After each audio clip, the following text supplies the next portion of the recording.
A paz do Senhor, queridos irmãos, querida igreja, a todos que amam a Escola Bíblica Dominical. Hoje estamos aqui para a terceira lição da revista que fala sobre a igreja em Jerusalém.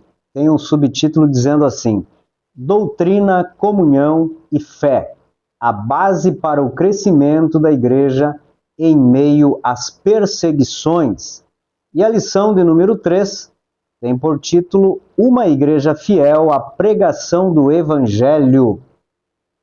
É uma lição muito importante, interessante para que possamos aprender, sermos edificados pela palavra de Deus.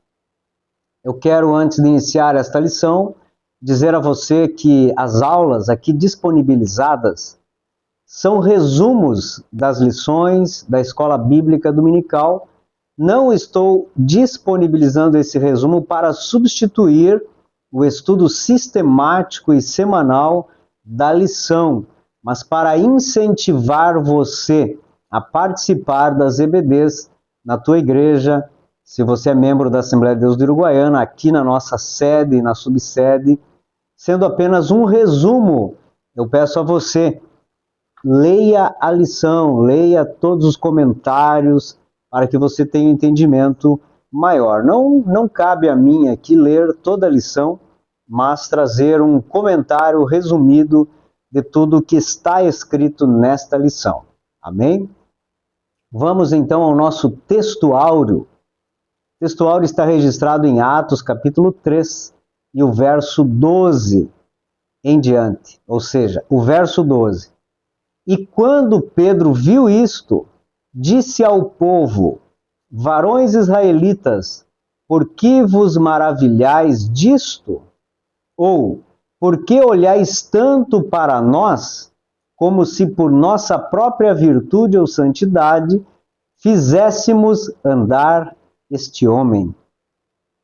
A verdade prática diz assim: a verdadeira pregação bíblica consiste em dar testemunho de Cristo no poder do Espírito Santo. A leitura bíblica em classe está registrada em Atos capítulo 3, versículos 11 até o versículo 19.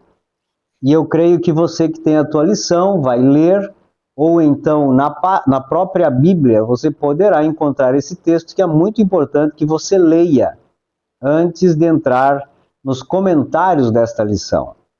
Nós não vamos ler, obviamente, mas esse texto, ele traz um modelo da pregação do Evangelho na igreja ou pela igreja primitiva.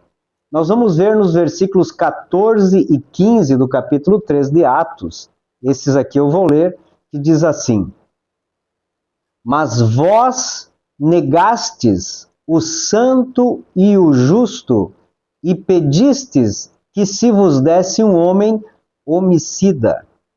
Quando Pedro confrontou os ouvintes, que eles negaram a Jesus e pediram Barrabás. Versículo 15.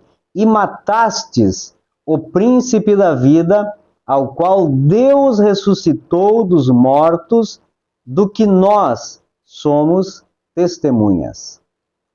Então, queridos, Pedro aqui não usou de eufemismos, ele não suavizou as verdades que aquele povo precisava ouvir. Ele foi reto, foi direto, sincero com aquele povo.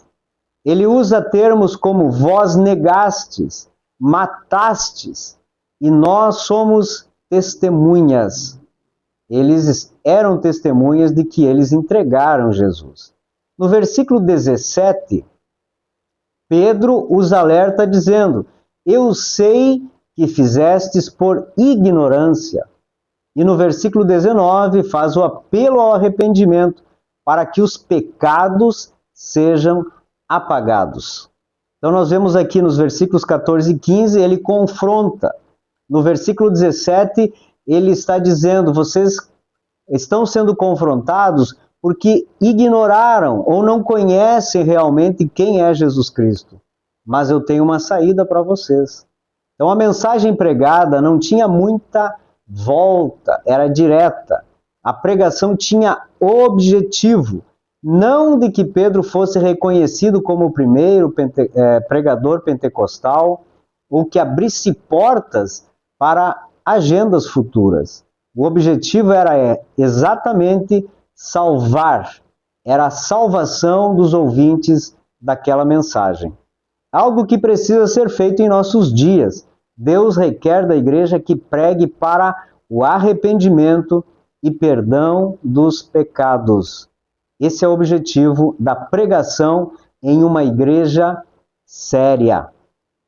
Introdução. A igreja fiel, a igreja local fiel, que é visível, traz marcas. Nesta lição, o escritor está abordando a relação da igreja fiel com a mensagem pregada. Pela palavra ministrada se conhece a igreja.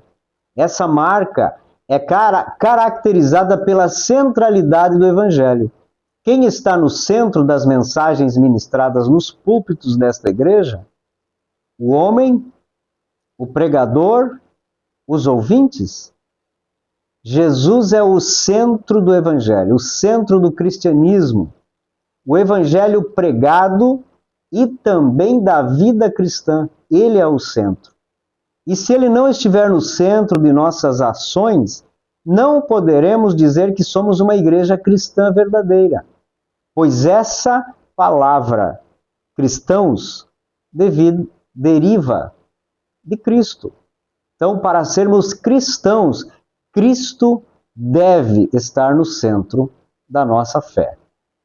Assim como vimos na leitura bíblica em classe, a igreja deve pregar a verdade e oferecer Jesus como o único Salvador e Senhor da humanidade. Esta responsabilidade não é somente dos líderes, não é somente dos pregadores, é uma missão, uma responsabilidade de toda a igreja. Eu e você que me ouve através deste vídeo. Vamos para o primeiro tópico, que é a igreja que prega as Escrituras. E este tópico, como sempre, é dividido em subtópicos, e o primeiro subtópico diz assim: as Escrituras revelam Deus. Irmãos, nós vemos aqui que Pedro nos dá o exemplo de como agir, como testemunhar e pregar firmados e baseados nas Escrituras. Pois dessa forma, Deus sempre estará no centro da pregação da igreja. Deus sempre esteve no centro da história. Ele é o centro da história. Do princípio ao fim, ele é o centro de tudo. E nós precisamos reconhecer esta centralidade. Por isso não podemos mudar esse princípio. Mesmo que a nossa natureza tente agir diferente, ou Deus não seja a nossa prioridade, isso não depende de nós. Ele sempre será o centro, independente se ele for prioridade ou não em nossas vidas.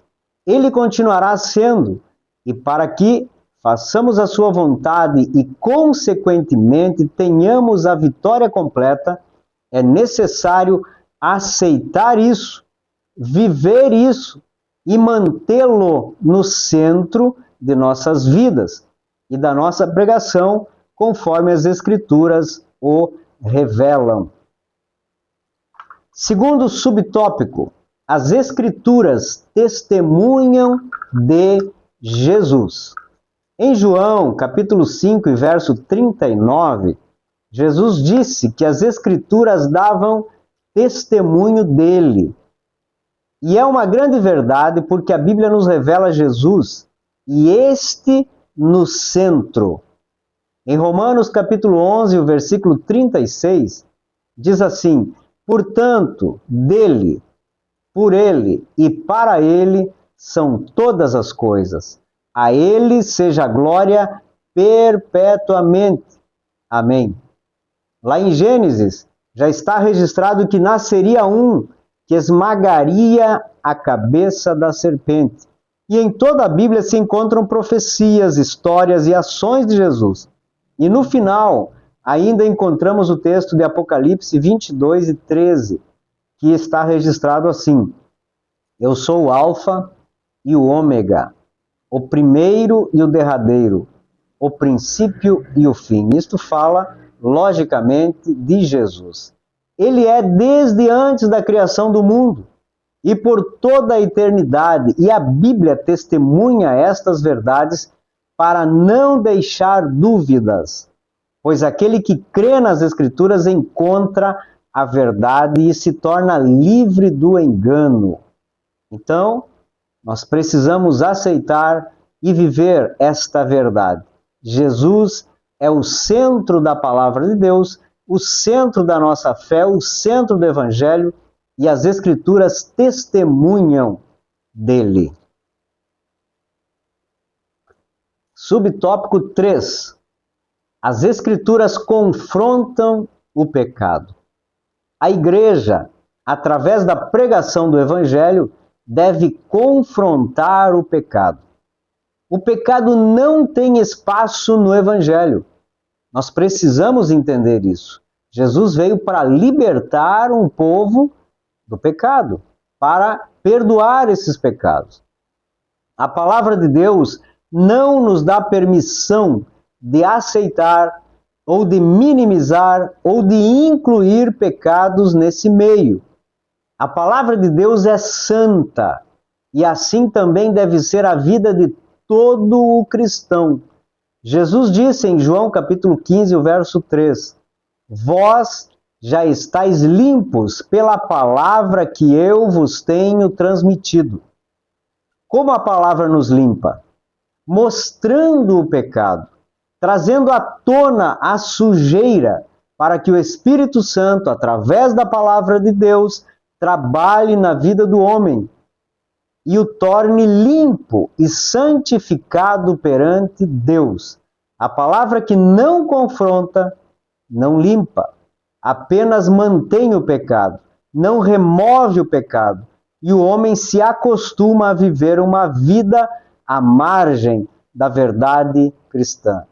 E isso não é cabível para uma pessoa que quer morar nos céus.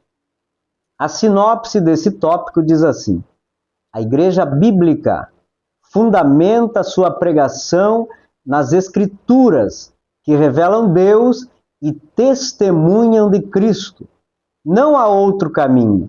Se esta igreja não prega a verdade, ela não está direcionando seus membros ao reino dos céus. Vamos para o tópico 2 da nossa lição, que é o tópico que traz o título de A Igreja que Prega no Poder do Espírito. O primeiro subtópico tem o subtítulo O Espírito capacita o mensageiro. Pedro estava cheio do Espírito Santo.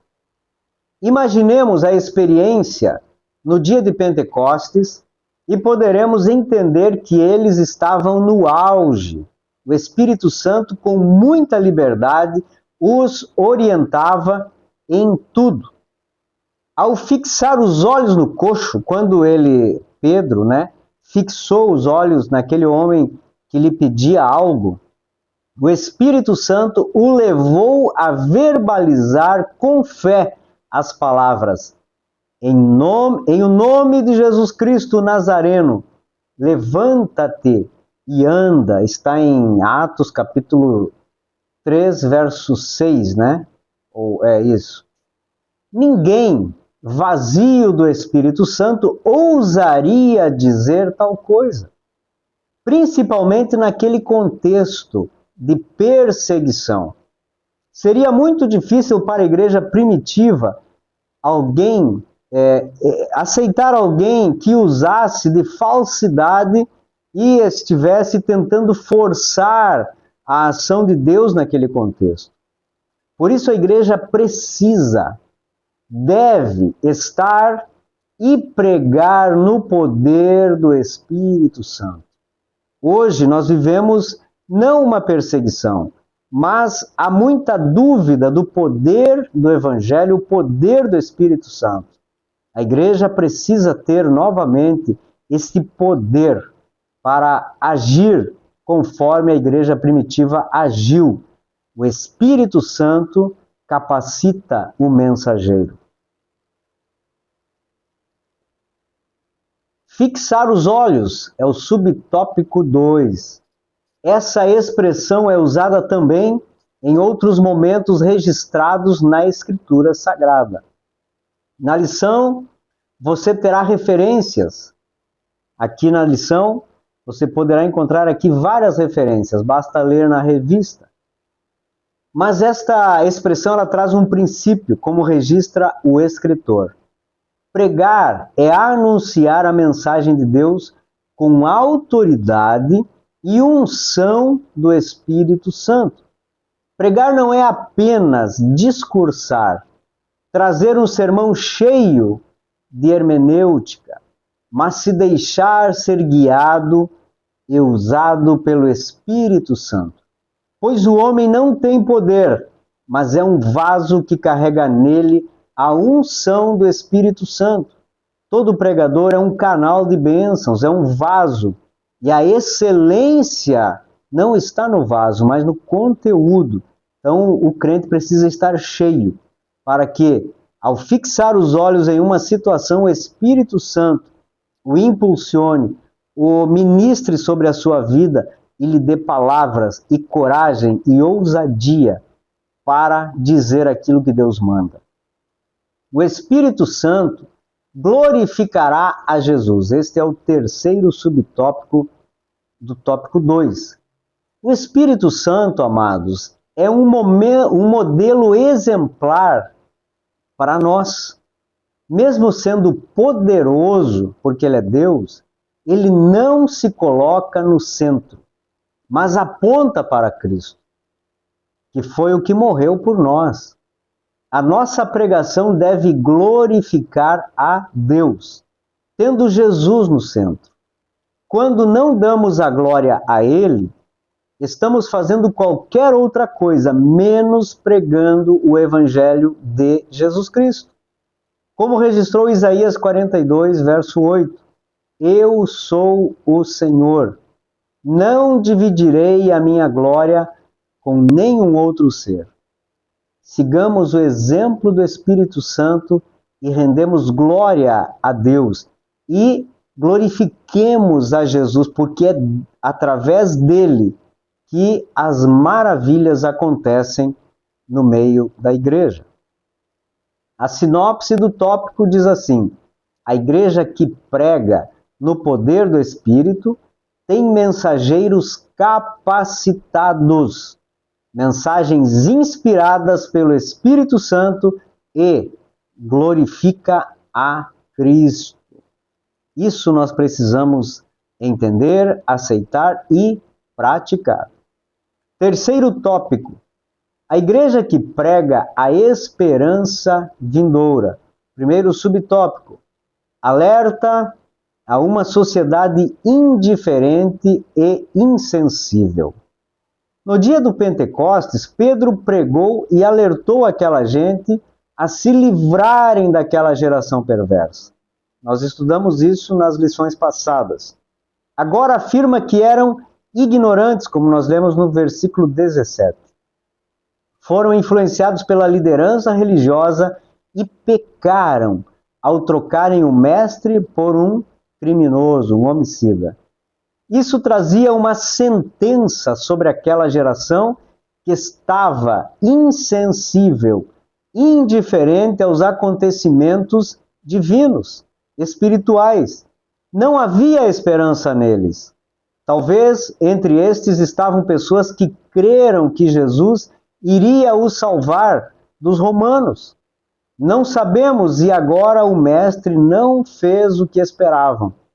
Mas Pedro aproveitou a ocasião para que eles também fossem tocados pelo Espírito Santo e convencidos pelo Espírito a aceitarem Cristo como Salvador e Senhor das suas vidas. Ele estava alertando aquela geração indiferente, insensível com tudo que estava acontecendo entre eles, mas eles fecharam os olhos e os ouvidos, e principalmente o coração, para não entenderem o que Jesus havia feito entre eles. Segundo subtópico, a promessa da segunda vinda. Pedro não deixou de anunciar a segunda vinda, nos versículos 19 e 20. Ele acrescenta que aquele que se arrepende e se converte tem seus pecados apagados e viverá tempos de refrigério. Logicamente, é uma promessa futura para Israel.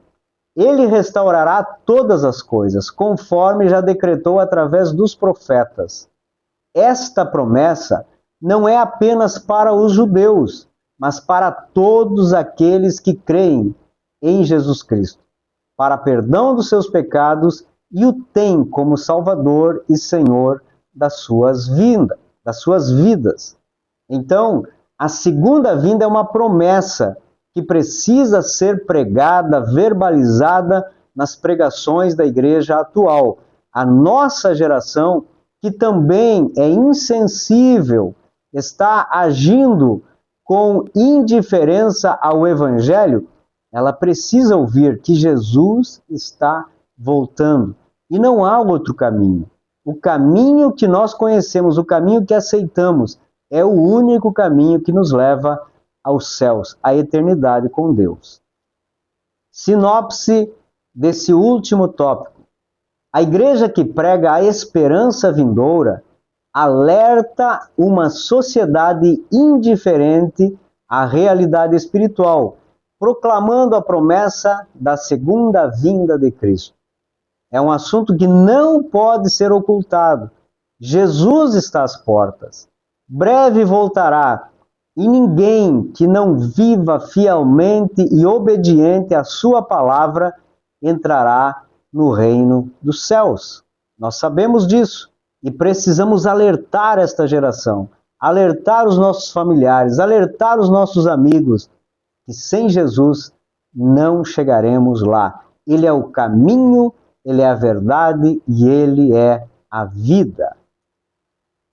Concluindo a nossa lição, nós temos aqui a conclusão da revista que diz assim: chegamos ao fim de mais uma lição. Nela vimos a grande importância que a pregação divina, ou seja, a pregação bíblica tem e como devemos ser fiéis na exposição do texto sagrado. Pedro, mesmo sendo um simples pescador, com uma gramática e conhecimentos limitados, sabia expor com maestria as Escrituras Sagradas. Assim como ele, devemos nos render totalmente ao Espírito Santo, sendo cheios dele, para sermos exitosos no ministério da palavra de Deus. Uma igreja bíblica é uma igreja que vive e sabe expor as sagradas Escrituras. Assim encerramos a nossa terceira lição, e eu creio que você que está nos acompanhando através deste canal tem sido abençoado por Deus com os ensinamentos das nossas lições. Por isso eu te peço, se você não é inscrito neste canal, se inscreva, curte esse vídeo, envia para alguém, que eu creio que a palavra de Deus ela não volta vazia, e se ela foi uma bênção para você, será também para os teus amigos, teus colegas que amam ouvir a palavra do Senhor. Deus abençoe a tua vida, fique na paz do Senhor, em nome de Jesus.